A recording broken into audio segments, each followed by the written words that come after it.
morning, Oilers. It's Casey and welcome back to another episode of Campus Update. Starting us off today, Nate gave us a look inside improv classes with Mr. Pike. Howdy, Oilers. Are you interested in comedy? Want to hone your public speaking and improvisation skills? Well, you're in luck because HB APA is offering an improv class. If you have no idea what improv is a form of comedic acting where you just try and be as funny as possible. The class meets every Monday at 5:30 in room T2. The class is open to all students that are interested and want to create some comedy magic. Hope to see you all there. Thanks, Nate. Talia interviewed one of our students to learn about their role on campus and their participation in foreign exchange programs. Here's a closer look. This July, a group of around 12 students traveled to the Santa Elena Cloud Force Reserve with the National Spanish Examinations Foreign Exchange Program. Among them was Huntington Beach High School's very own Saba Aladina. Yeah, so in Argentina, I went to Argentina for a month, and I got to know a lot of students from around the United States that also applied to the program, and we got to do different excursions and then also take Spanish classes every day, so that was a really helpful part of the program. And then I also went to Mexico with my family, and I went to Costa Rica to do a service project with other students around the U.S. Saba is a Spanish tutor and both president of Spanish Club and Legacy in Latin America Club. I think something that I'm really going to take away from both the programs was the different foods I tried. I want to try and bring those to the Spanish Club meetings, and then I was also able to do some outreach to different organizations within the country that I can use for my Legacy in Latin America Club. Saba is very well traveled and basically an expert on the Spanish language, so make sure to join her clubs if you are taking Spanish this school year. Thanks, Talia. Now giving us something a little more local, Alexis got to interview our girls volleyball team. Girls volleyball is starting off with a great season. Come support them at their next game tomorrow versus Edison at 5:45 in the gym. I'm an outside hitter. And she's on varsity. What college are you looking forward or want to go to? I want to go to the University of Texas or Stanford. What position do you think is the hardest and why? I think outside hitter is the hardest because you have to do it all. You have to hit, you have to play defense, and serve. My favorite memory of volleyball is definitely going to Hawaii with this team because it was fun to be able to socialize with the girls outside of just volleyball. Come out and support them tomorrow at 5:45 against Edison in the gym. Make sure not to miss a game. You can check out all school events on hboilers.com under the activities calendar. Next up is Keegan giving us some news on local politics. Hey Oilers, last month our City Council voted to review the city's Declaration on Human Dignity. It is a document that was created in 1996 as a response to the rise of hate crimes at that time. Recently, a new draft removes the mention of hate entirely, instead replacing with sections that condemn abuse and recognize the biological differences between men and women. I sat down with Natalie Mosier to see how she feels about the new drafted declaration. You have to acknowledge your history.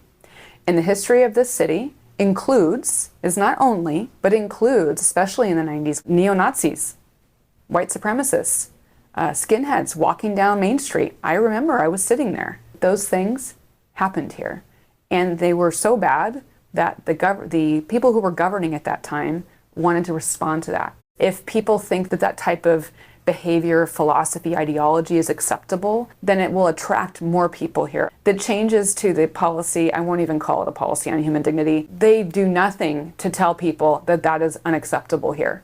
The word hate never touches the document. And the origin of the document is responding to hate. And I think in the longer arc of history, they'll look at, wow, what happened there? And I hope future councils don't reaffirm that. Because, as I said that night, it is a bastardization of the original declarations. You can view the 1996 and 2021 versions of the document at huntingtonbeachca.gov. You can also view the new drafted document on the Huntington Beach Registrar website. That's all I have for you today, Oilers. It's important to stay active in our community, but if you're not sure how, here's a way you can help keep our beaches clean. My name is Michelle Galvez. Today is the annual Coastal Cleanup Day. It's a very important day for everyone to come together as a community to help clean up our beaches, because we do find that people sometimes can be very careless and they can leave a lot of trash and debris behind when they come and visit the beaches. So we find items like bottles, cans, food wrappers, pretty much, paper, plastic, and those are all items that can really harm our ocean and our marine habitat, and it's really important to do our part and make sure that we are cleaning up. If you ever have time, check out the blue cleanup tents located all over the beach Saturday mornings from 9 a.m. to noon. If you're not interested in cleaning up, another fun activity we have coming up is Playlist X. Here's Steven with more information. This is going to be our 10th playlist, so we put an X on it as like playlist 10. And it's a really interesting show because unlike most of the other ones where we curate as a staff the songs we're going to do and the historical aspects of that music, this is one where the students are writing a lot of their own music and they basically are choosing the current contemporary popular songs to put in there. It always ends up being way better than I think it's going to be by the end of it, and I'm liking the songs too. So it's kind of a fun way to discover what the kids are listening to. The songs in the show are either written by our students or contemporary music that they enjoy. It's all handpicked by our student leadership with also input from all of our students. So it's really cool to get to see what kind of music they're interested in. It's always changing from year to year, so it's just a blast to get them excited about music that they like. Come see Playlist. It's here on campus in our beautiful historic auditorium, October 27 and 28. Another event coming up is Homecoming. What's up, Oilers? So I'm just going to talk to y'all about Homecoming on October 14th from 7 p.m. to 10 p.m. The theme is Surf City, and tickets will go on sale October 2nd to the 11th. You can buy the tickets through the ASB store or the finance window. And if you will be purchasing guest tickets, you will have to buy them with a pair and a guest permission slip. Some of the activities there will be are 2 dance floors and a live DJ and a band. There will be inflatable carnival games and a 360 photo booth. There will also be several options of food and drinks there.